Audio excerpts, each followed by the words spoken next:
कि इतना बड़ा देश है, इतने सारे राज्य हैं, इतनी सारी जनता है, तो एक बार में चुनाव क्या होना पॉसिबल होगा? और 27 में 4 राज्यों के चुनाव होने हैं, 26 में चुनाव होना है, तो क्या इस तरीके से ये बिल लाकर क्या साबित करना चाहते हैं? क्या पूरा मैनेजमेंट भाजपा सरकार कर सकती है? तो देखिए, वन नेशन वन इतना जरूरी नहीं है जितने और जनता के मुद्दे हैं। वहाँ की हिंसा नहीं रोक पाई है। बहन बेटी को जहाँ नगन अवस्था में घुमाया था उस पर जवाब नहीं दे पाते। वहाँ इनकी कंट्रोल नहीं कर पा रही। वहाँ इनकी डबल इंजन की सरकार है। क्या कर रही है डबल इंजन की सरकार? मैं निकम्मी पनौती बीजेपी गवर्नमेंट से पूछना चाहता हूँ, क्या कर रही है? उन मुद्दों को ला रही है जो जनता से जुड़े हुए नहीं है, जो जनता के मूलभूत मुद्दे हैं उनसे लोगों का ध्यान भटका रही है। जनता आखिर जानना चाहती है कि अडानी पर मोदी जी कब जवाब देंगे, संबल पर कब बोलेंगे। हमारे इन सब जनता का खून पसीने का पैसा है और हमारे पैसे का इस्तेमाल गलत हो रहा है। हम देश के नमस्कार, आप देख रहे हैं 4 PM। मैं आपके साथ Nafisa Khan. One nation one election bill को मोदी कैबिनेट से मंजूरी मिल चुकी है और जल्द ही संसद में पेश हो सकता है बिल। कयास लगाए जा रहे हैं, लेकिन क्या ये बिल इतनी आसानी से पास हो जाएगा? क्योंकि विपक्ष लगातार इस बिल का विरोध करता रहा है। लेकिन इस बिल के आने से क्या फायदा होगा, क्या नुकसान? जनता इस बिल को लेकर क्या कुछ सोचती है? जनता से जुड़ते हैं, सीधा समझते हैं कि वन नेशन वन इलेक्शन देश के लिए कितना फायदेमंद और कितना नुकसानदायक। मेरे साथ जनता जुड़ चुकी है और सीधा अब सवाल करते हैं कि मोदी सरकार का तीसरे कार्यकाल का सबसे बड़ा वादा वन नेशन वन इलेक्शन कितना सच होता साबित दिख रहा है। बहुत बहुत स्वागत है सर जुड़ने के लिए 4 PM पर। क्या कुछ कहेंगे? One nation one election bill को मंजूरी मिल गई है, वो भी तब जब संसद का सत्र चल रहा है। देखिए मैम, जिस तरीके से वन नेशन वन का है, जब 1952 का पहला आम चुनाव हुआ था तो 1967 तक यानी कि 1967 तक वन नेशन वन चला था। उसके बाद जब आबादी बढ़ती चली गई, राज्य बढ़ते चले गए, क्षेत्र बढ़ता चला गया और जनसंख्या बढ़ती चली गई, तो उसे स्टेट बाय स्टेट चुनाव करना पड़ा। ये बताइए, जो वन नेशन वन बिल लेकर आ रहे हैं, जो आज कैबिनेट में मंजूरी हुई है, आप ये बात बताइए कि इतना बड़ा देश है, इतने सारे राज्य हैं, इतनी सारी जनता है, तो एक बार में चुनाव क्या होना पॉसिबल होगा? ये बताइए, अभी दिल्ली का चुनाव होना है, बिहार का चुनाव होना है और 27 में 4 राज्यों के चुनाव होने हैं, 26 में चुनाव होना है, तो क्या इस तरीके से ये बिल लाकर क्या साबित करना चाहते हैं? क्या पूरा मैनेजमेंट भाजपा सरकार कर सकती है? तो देखिए, वन नेशन वन इतना जरूरी नहीं है जितने और जनता के मुद्दे हैं। तो भाजपा हमेशा वही कैबिनेट में फैसला मंजूर करती है, उसी प्रोजेक्ट को पास करती है जिससे जनता का कोई लाभ ना हो। अगर वन नेशन वन करना था तो 24 का चुनाव नहीं कराते, उस समय सारे चुनाव कर लेते। अब दिल्ली का चुनाव होना है, बिहार का चुनाव होना है, तो ये बिना प्लानिंग, बिना सोचे समझे कैबिनेट में फैसला हुआ है। तो ये बिल एक तरीके से जो ला रहे हैं, ये गलत है क्योंकि इतना बड़ा देश है, इतने सारे राज्य हैं। आप एक बार में चुनाव करा लोगे, 2 राज्य कराने में हवा टाइट हो जाती है, 4 राज्य कराने में हवा टाइट हो जाती है। तो जिस तरीके से ये जो मुद्दा है, ये जनता के हित का नहीं है। भाजपा सिर्फ उन मुद्दों को ला रही है जो जनता से जुड़े हुए नहीं है, जो जनता के मूलभूत मुद्दे हैं उनसे लोगों का ध्यान भटका रही है। और इस वक्त ये कैबिनेट में मंजूरी देना और सदन चलना और विपक्ष हर हमले को लेकर हमलावर है, चाहे वो संबल का मुद्दा हो, चाहे मणिपुर का हो, चाहे अडानी का हो, तो मोदी जी और मोदी जी का कैबिनेट सारे मूलभूत मुद्दों से भाग रहे और एक ऐसा मुद्दा लाकर फिर संसद को उलझाना चाहते हैं। तो संसद जो चल रही है वो जनता के लिए नहीं चल रही, जनता के मुद्दों के लिए नहीं चल रही, जो फालतू के मुद्दे हैं उन्हीं पर चलाया जा रहा है। वन नेशन वन इलेक्शन को लेकर सरकार कई फायदे गिनवा रही है, लेकिन इसका फायदा जनता को कितना पहुंचने वाला, जनता से हम चर्चा कर रहे थे। आप अपनी बात को पूरी कीजिएगा सर। आप कह रहे हैं कि ये गैर जरूरी बिल है। कैसे गैर जरूरी हो गया? आपकी नजरों में क्यों इस बिल की अहमियत उतनी नहीं है जितनी सरकार इसको लेकर चिंतन और मंथन जाहिर कर रही है? देखिए मैडम, ये एक बहुत बड़ा काम है और ये बहुत प्लानिंग के साथ और बहुत ही सहनशीलता के साथ करना चाहिए। ये कोई ऐसा तो है नहीं कि एक छोटा सा काम है, ये एक बहुत बड़ा काम है। अभी आधे राज्यों में चुनाव होने हैं। एक बार बताइए, अगर वन नेशन वन इलेक्शन होगा तो जो 2-2 साल से सरकारें बनी है, कुछ चुनाव अभी हुए हैं, कुछ होंगे, तो उनका कैसे करेंगे? तो ये मिसमैनेजमेंट है। इसे 2029 के चुनाव तक, गाइडलाइन तक लाते। देखिए, भाजपा एकदम जो बिना सोचे समझे, बिना प्लानिंग के फैसले लेती है, उसका सीधा नुकसान जनता को पहुंचता है। देखिए, ये बिल इतना जरूरी नहीं है। एक बिल आए, महंगाई के खिलाफ आए, बेरोजगारी के खिलाफ आए, जो वादे किए थे नौकरियों के, उनके खिलाफ बिल लेकर आए, जो वादे कर कर सत्ता में आए थे, किसानों के मुद्दे लेकर हो, नौजवानों के हो, बेरोजगारों के, उन मुद्दों को उठाएं। ये बेवजह के मुद्दे इसलिए उठाए जा रहे हैं कि लोग अपने जो मूलभूत मुद्दे हैं उनसे ध्यान भटकाया जाए। तो ये एक गैर जिम्मेदाराना फैसला है और ये बिना प्लानिंग के फैसला है, तो ये अभी अच्छा साबित नहीं होगा। इसके लिए लंबी प्लानिंग करनी चाहिए और राज्यभर जो चुनाव हुए हैं उन्हीं के हिसाब से उनका कार्यकाल है, उसे ये कहा जाए या तो फिर ये 2 साल के लिए चुनाव होंगे, 3 साल के लिए चुनाव होंगे। अब एक चुनाव करना चाह रहे हैं तो ये बिना प्लानिंग के फैसला, ये एक बहुत बड़ा काम है। इसे ये नहीं है कि कोई सा भी बिल ले आए, हम किसानों के खिलाफ ले आए, एनआरसी का ले आए, या हम कोई सा भी बिल लेकर आ गए, कोई सा फैसला मनमानी कर ली, तो ये मनमानी नहीं है, ये एक बहुत ही बड़ा मुद्दा है, तो इसको सोच समझकर उठाना चाहिए। सरकार इस बिल को लेकर लाभ गिनवा रही, कह रही कि आर्थिक रूप से हम मजबूत हो जाएंगे, फिजूल खर्ची जो चुनावों के दौरान होती है वो कम हो जाएगी, उसमें कटौती आएगी, और इसी के साथ साथ एक देश के अंदर एक साथ चुनाव हो जाएंगे तो देखिए विकास के जो काम है वो 2 गुना रफ्तार से ज्यादा बढ़ेंगे। देखिए भाजपा सरकार में विकास तो 4 गुना चल रहा है मैडम, विकास की आप बात ही मत कीजिए, विकास तो पता ही नहीं है कहाँ।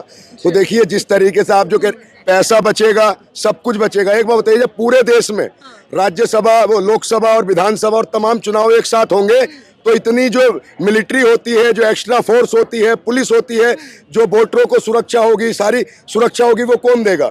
कौन देगा? पूरे देश में एक साथ चुनाव। आपको पता है मैडम एक पोलिंग बूथ पर कितने अधिकारी होते हैं, कितने पुलिसकर्मी होते हैं? तो ये एक तरीके से उलझाया जा रहा है और बेवजह के मुद्दों को उठाया जा रहा है। जैसे विपक्ष संसद में अडानी के मुद्दे पर हमलावर है, मोदी जी से सवाल पूछ रहे हैं, सरकार से सवाल पूछ रहे हैं, लेकिन मोदी जी ना जवाब दे पा रहे, ना उनका कैबिनेट दे पा रहा। तो इसलिए आज जो ये कैबिनेट में फैसला मंजूर हुआ है, ये फैसला बिना सोचा समझा है और ये सही साबित नहीं होगा, सही साबित नहीं होने वाला, ये बिना प्लानिंग के है। भाजपा के जितने भी फैसले हैं, जितनी भी मंजूरी है, वो सब बिना प्लानिंग करती है और सारे जो मुद्दे होते हैं उनसे जनता का कोई लाभ नहीं होता। लेकिन ये फैसला तो मोदी जी का सपने के तौर पर भी देखा जा रहा है। मैनिफेस्टो में भी वादा कर दिया गया था कि 1 नेशन 1 इलेक्शन हम 24 वाले चुनाव के बाद कभी भी ला सकते हैं। तो फिर अब क्या लग रहा है? और अगर इसी के साथ ये भी कहा जाए, आप कह रहे हैं कि बिना सोचे समझे ये फैसला लिया गया, तैयारियां तो सरकार की होंगी, पहले से देखिए कैबिनेट तैयार था, एक पूरा इसको लेकर मीटिंग भी कर दी गई थी, पूरा प्लानिंग के साथ सब चीजें आ रही है ना। देखिए मैम, वादे की जो आपने बात की, मोदी जी के वादे तो बहुत से, क्या हुआ तेरा वादा, झूठा है तेरा वादा, वादा तेरा वादा, तो वादे पे बच जाइए। मोदी जी वादे करते हैं लेकिन वादे निभाते नहीं। जो 1 नेशन 1 का जिक्र अगर मैनिफेस्टो में था तो फिर ये चुनाव क्यों कराए? महाराष्ट्र का चुनाव क्यों हुआ, हरियाणा का चुनाव क्यों हुआ, झारखंड का चुनाव क्यों हुआ, अब दिल्ली का चुनाव क्यों हो रहा है, बिहार का चुनाव क्यों हो रहा है? अगर 1 नेशन 1 की प्लानिंग थी, 10 साल से आप सत्ता में बैठे हो, 11 साल से, तो ये इस वक्त जो ये कैबिनेट में मंजूर हुआ है, ये इसलिए हुआ है कि विपक्ष जिस तरीके से तमाम मुद्दों पर हमलावर है, उस मुद्दे को दबाने के लिए और एक ये नया मुद्दा लाकर विपक्ष को उलझा दिया। टाइमिंग पर भी सवाल उठा रहे हैं। हाँ, टाइमिंग गलत टाइमिंग है, सदन चल रहा है और तमाम मुद्दे जो अभी फंसे हुए हैं, जिन पर चर्चा करना चाहता है विपक्ष, राहुल गांधी चर्चा करना चाहते हैं, तमाम विपक्षी सांसद चर्चा करने चाहते हैं, जनता आखिर जानना चाहती है कि अडानी पर मोदी जी कब जवाब देंगे, संबल पर कब बोलेंगे, तमाम तरह के जो देश में हो रहा है, अराजकता फैल रही है, मस्जिदों के नीचे मंदिर ढूंढे जा रहे हैं, उस पर कब बोलेंगे। तो मैडम ये जिस तरीके से इन सारे मुद्दों को दबाकर ये एक मुद्दा लाए हैं कि इससे सारे मुद्दे हट जाए और 1 नेशन 1 में उलझ जाएं, ये भाजपा की जो चाणक्य नीति है ना, ये चाणक्य नीति नहीं है, ये जनता के खिलाफ जनता की आवाज को और विपक्ष की आवाज को दबाने की नीति है। क्या लगता है ये फैसला जनता के लिए फायदेमंद है या फिर सरकार ने अपना स्वास्थ्य देखा है, अपना फायदा देख रहा है? देखिए मैंने क्या कहा, जनता का भी इसमें फायदा है, लेकिन जब 1952 से 1967 तक 1 नेशन 1 इलेक्शन था, अब लगाइए कितना अंतराल हो गया, लगभग 50-60 साल से इलेक्शन अलग हो रहे हैं, क्योंकि उस वक्त ना आबादी इतनी थी, ना राज्य इतने थे। आज 140 करोड़ से ऊपर हमारे देश की जनसंख्या है, तमाम राज्यसभा की सीटें हैं, तमाम विधानसभा की सीटें हैं, तो एक बहुत बड़ा देश है, तो यहाँ 1 नेशन 1 चुनाव कराना गलत है। सर इसी के साथ कई मुद्दे हैं ज्वलन, जिन पर चर्चा कर लेते हैं, लेकिन 1 नेशन 1 इलेक्शन को लेकर संसद में हंगामा फिर मचता दिखाई देगा।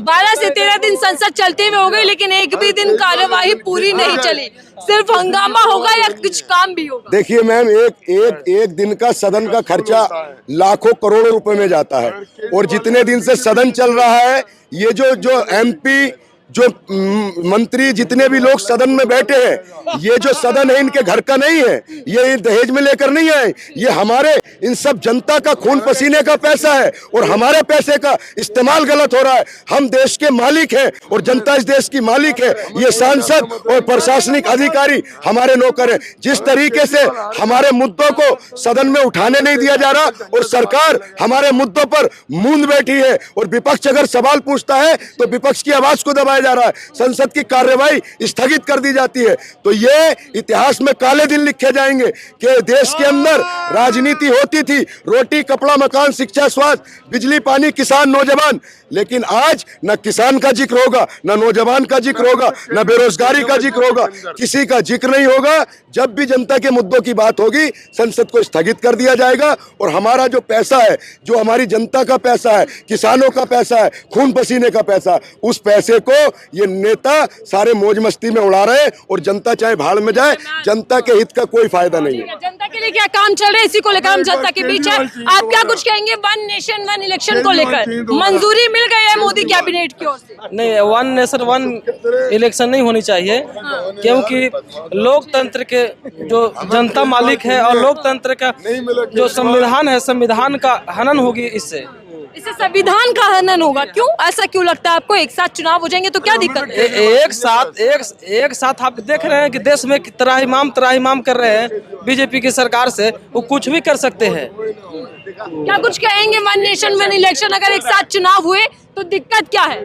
दिक्कत है और दिक्कत रही। पूछो कैसे?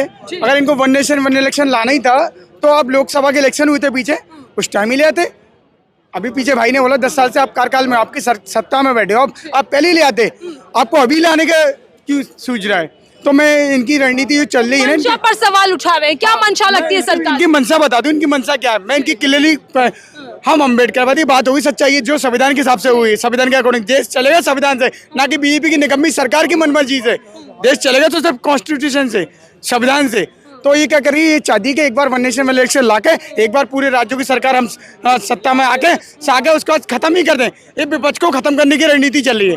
ना रहेगा विपक्ष, ना रहेगी बांसुरी। इससे विपक्ष को क्या नुकसान? नुकसान जो होगा, एक बार इनकी सत्ता सभी जगह, अभी आधे से ज्यादा राज्यों में इनकी सरकार है, ठीक है, और भी राज्यों में आ जाएगी। वो कैसे है इनको आपको सारा पता है, सिस्टमेटिकली चल रहा है। जहाँ आने की उम्मीद नहीं होती है ना, वहाँ पर ही सरकार बना लेते हैं ये लोग। तो कहने का मतलब ये है, इनकी रणनीति चल रही है अंदर की, एक बार सत्ता में आ गए जो वो अपना राज चलाना चाहते हैं, ठीक है। तो ये इनकी रणनीति पे नेशन वन इलेक्शन देश हित में नहीं है, सिर्फ सरकार अपने फायदे के लिए, अपने सेल्फिश है, सरकार के हित में है। वो सरकार को अभी लाने की क्यों सोच रही है? मैं इस बात पे कहना चाहता हूँ। अभी एक बात बताइए, एक एक करके चुनाव होता है, विकास के कार्य जो होते हैं वो रोकने पड़ जाते हैं, पैसा ज्यादा खर्च होता है, तो सरकार तर्क दे रही है एक साथ चुनाव होगा तो विकास रुकेगा नहीं, चलता रहेगा।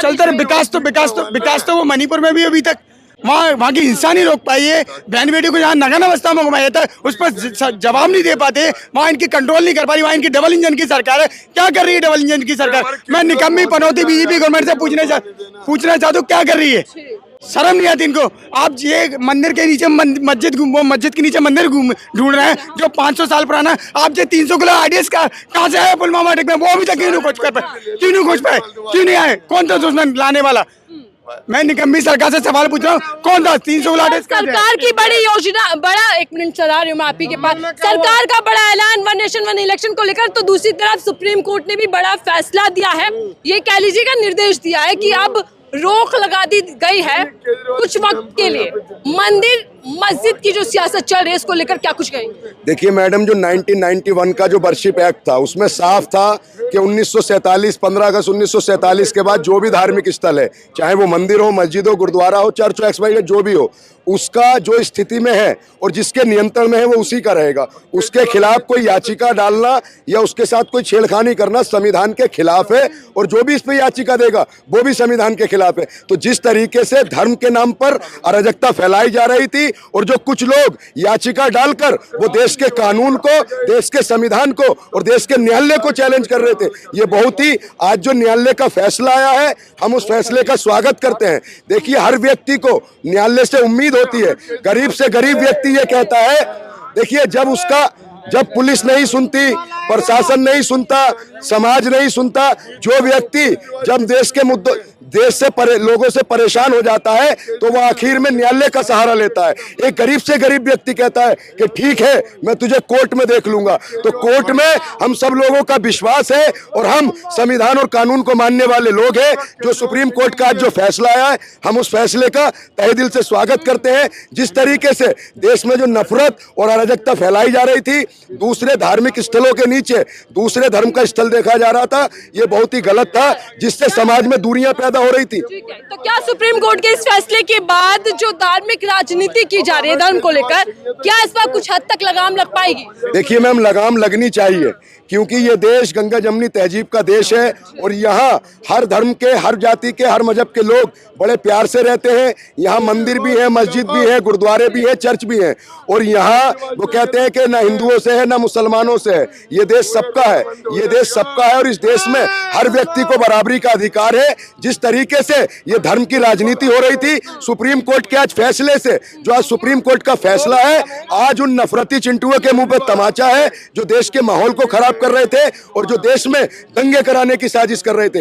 ये जो फैसला हुआ है, पूरी खुशी, पूरे देश की खुशी है। आज पूरा देश खुश है। आज जो नफरत पर सुप्रीम कोर्ट ने बुलडोजर चलाया है, ये संविधान की ताकत है। ये हर व्यक्ति का, जो गरीब से गरीब व्यक्ति है, आज उसकी जीत हुई है और नफरत हारी है। ये कहनी और बीजेपी के करनी और कथनी में समान जमीन का फर्क है। उन्होंने बोल रहे थे, लोकसभा बोल रहे थे कि 400 पार क्या चार देश के प्रधानमंत्री बनिएगा? क्या 4 देश के प्रधानमंत्री बनिएगा? क्या कुछ कहेंगे वन नेशन वन इलेक्शन को लेकर?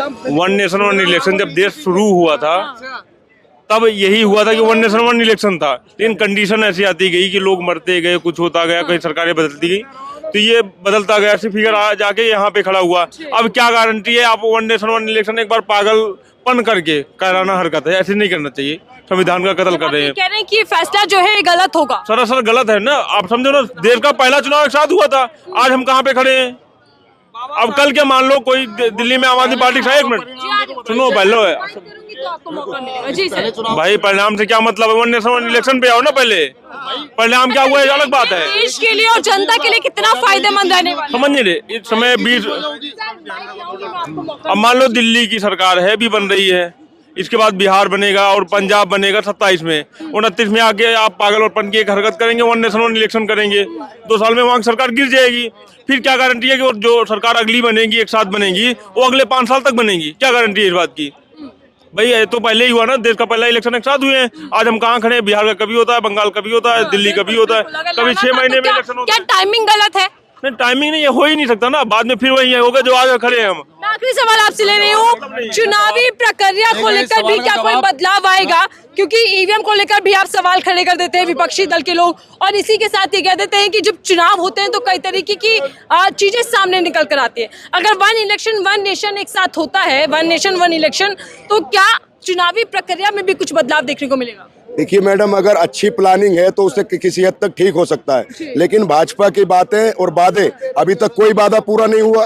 2 करोड़ नौकरियां थी, वो भी नहीं आई। देश से बेरोजगारी खत्म होगी, वो भी नहीं आई। महंगाई खत्म होगी, वो नहीं आई। तमाम अनेक वादे थे, लेकिन भाजपा सारे वादों में फेल हो गई है। और जो सदन नहीं चलने दिया जा रहा है, जो विपक्ष जवाब पूछ रहा है, उस मुद्दे को दबाने के लिए ये मुद्दा लाया गया है और कुछ नहीं है। ये सिर्फ एक स्टंट है और देश की जनता को गुमराह कर रहे हैं। वन नेशन वन इलेक्शन, ये एक बहुत बड़ा देश है, यहाँ पर 28-29 राज्य हैं और तमाम तरह इतनी आबादी है, तो वन नेशन वन इलेक्शन यहाँ पर कामयाब नहीं होगा। 1967 के बाद वन नेशन वन इलेक्शन खत्म हुआ। जैसे जैसे आबादी बढ़ती चली गई, उसी हिसाब से वन नेशन वन इलेक्शन खत्म होकर राज्य बाई राज्य चुनाव होने लगा। वे जान रहे थे कि जनता की राय क्या है। वन नेशन वन इलेक्शन को लेकर सरकार फायदे गिनवा रही है, तो वही जनता ये सवाल उठा रही है कि सरकार की मंशा क्या है इस कानून को लेकर, इस बिल को लेकर, और क्या ये टाइमिंग ठीक है? क्योंकि कई राज्यों में सर पर चुनाव है, कई राज्यों में चुनाव हो चुके हैं, अब एक साथ देश के अंदर चुनाव होना कैसे संभव है? क्या रणनीति होगी, इसको लेकर जनता के बीच में चर्चाएं तेज हैं। आपको अगर हमारी ये रिपोर्ट पसंद आई हो तो कमेंट बॉक्स में अपनी राय जरूर लिखिएगा। फिलहाल दीजिए।